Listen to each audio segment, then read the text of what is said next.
The Word became flesh and made his dwelling among us. Bless. Oh, inspiring. Oh, yeah. Hey girl, what's up?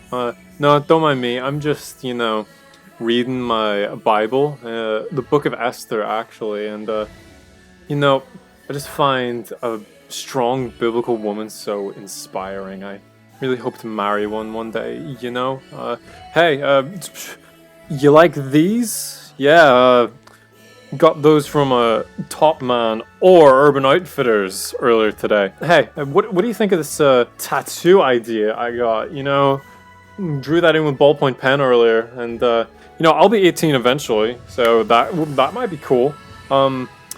Anyway, I gotta go back to reading Esther and learning from a strong biblical woman. Yeah, I'll see you at youth group service. Yeah. Utterly inspiring. I love it so much. Scripture.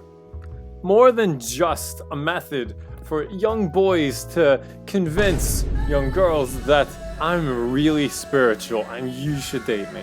But also a method for men to engage theologically. But theocracy, what is a scripture? Conveniently asked question. Scripture is the agreed upon canon of the Bible, 66 books if you're Protestant, more than that if you're not, and we ain't finna get into what constitutes as the canon and why there are more books for other denominations. Big old rabbit holes that we ain't gonna get into. However, what we will get into is the inerrancy and divine inspiration of the scriptures. The inerrancy and divine inspiration of the scriptures. And divine inspiration of the scriptures. Hey you! Sit down. We're gonna talk about inspiration. The scriptures are divinely inspired. What does that mean? Does inspiration refer to like how an artist might see a lovely sunset and now they want to paint a painting of a landscape? Maybe you're a musician and you've listened to that one song which really slaps, and now you have the motivation to make your own song that really slaps. Does inspiration refer to a kind of internal motivation caused by an external force, which then leads to a greater sense of direction towards a particular outcome or goal? According to Steve Ham, the answer is no. That is not what we refer to when we call the scriptures inspired. Rather, according to Van Heiser, Stott, to speak of the scriptures as divinely inspired means to talk about their nature and point of origin. Wow, that's cool.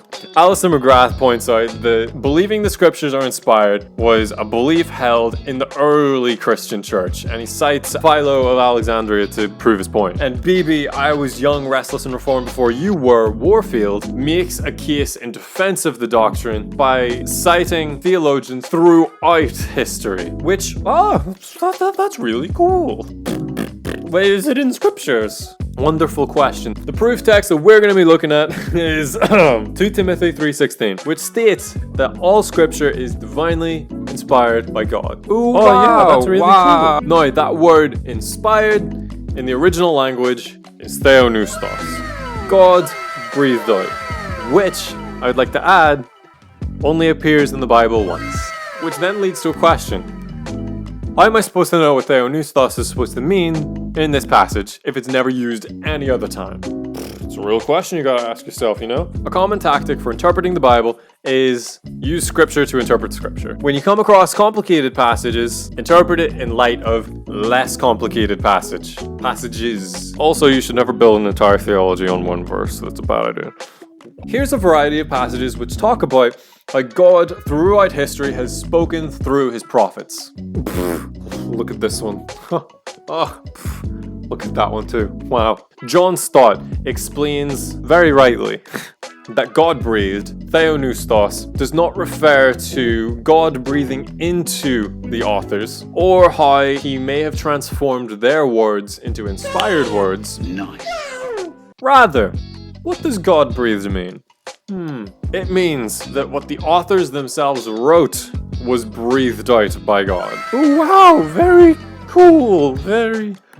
What does that mean? If you're a little poopy dum-dum, like I was when I heard that, you might wonder, what is that supposed to mean? Stott explains himself by discussing how every word that you speak comes out through your breath and finds its origins in your thoughts. And for the scriptures to state that they are God-breathed refers to how God has conveyed to us his very thoughts as he breathes them out through the mouths of men at certain points in history. Now maybe you're still trying to wrap your brain around that because it is abstract imagery and complicated, but B.B. Warfield says something that's somewhat similar in that what the scripture says, God says. That was epic. In that respect, he makes what Stott says quite simple.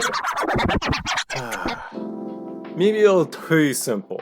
Maybe a little simplistic.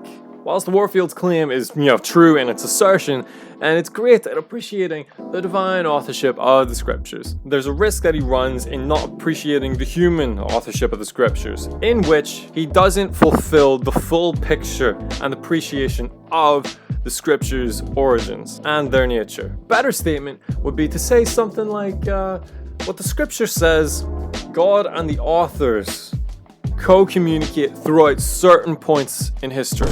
Ooh, isn't that nice? Isn't that lovely? It doesn't have the same pizzazz and it doesn't have the sparkle that Warfield's claim does, but it carries with it the necessary nuance that we as Christians ought to have with us nearly all the time. In this claim, we see the dual authorship of the scriptures. That, they're Theopnuestos, breathed out by God. Lovely. But they are also a product of human authorship. These things were written by people in history. It's a human historical document. As Ethan Castro might say, it's not just a theological thing, it's also a historical thing. It's in history. And as such, this thing is, well, you might be able to ruffle some feathers. As Michael Heiser would state, this thing is, it's written for us. It's written for our benefit and all that good stuff that we would assume. But it's not written to us, which means the authors were writing to their audience. They hold in themselves worldviews that we like to come a little closer. They have worldviewish assumptions that are alien to us. This story is going to both emerge and make more sense if you just do a simple thing.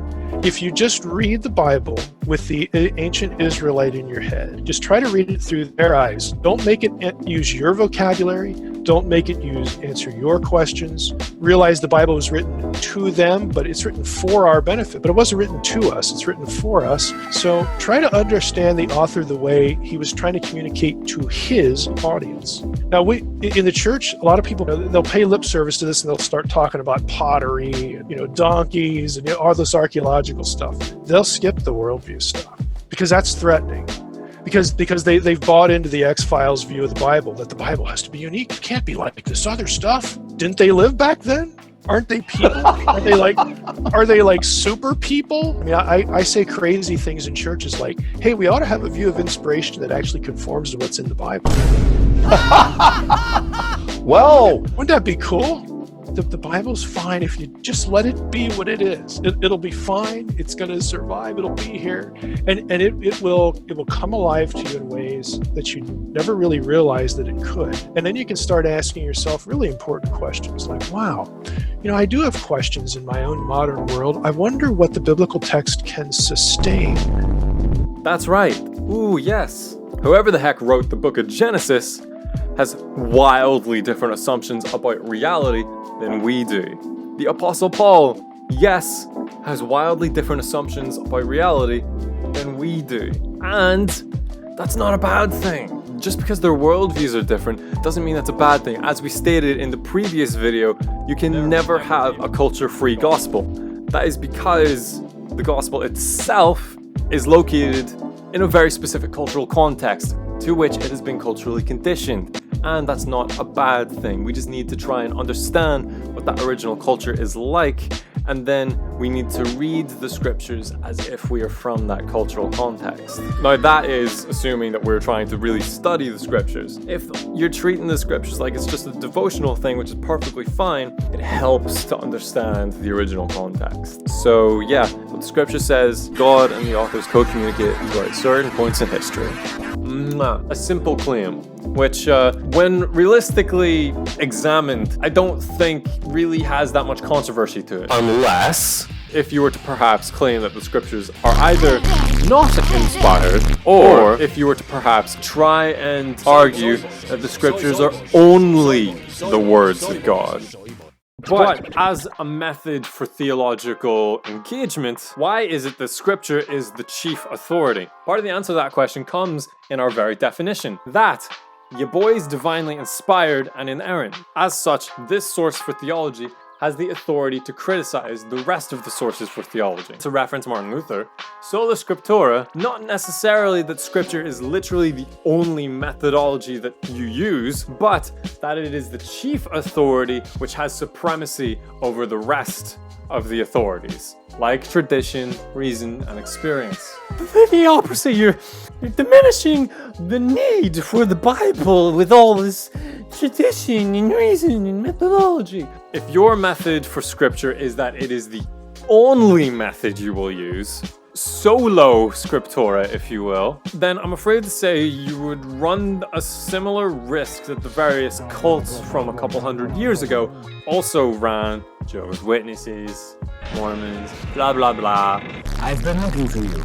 In that, hey, I don't need silly tradition, I don't need silly reason to come to my theological conclusions, I just need the Bible, and whoop-de-doo, I guess I'm just gonna conclude that Jesus is a created being. Ha! Oh, I guess I'll just conclude that Jesus is subordinate to the Father. Ha! I guess I'll just conclude there must be 3 gods. And if scripture is the only source for theology that you might use, if you don't have something to keep you accountable, such as tradition over here, reason over there, perhaps you might come to some pretty poor conclusions. So, to conclude this section, why do we use scripture as a method for theological interpretation? Because it is the chief authority from which we get our information and through which we criticize every other mode of methodology. The scriptures are grandly rich, deep, but not necessarily complicated, and use them. They're good stuff. Anyway, next segment.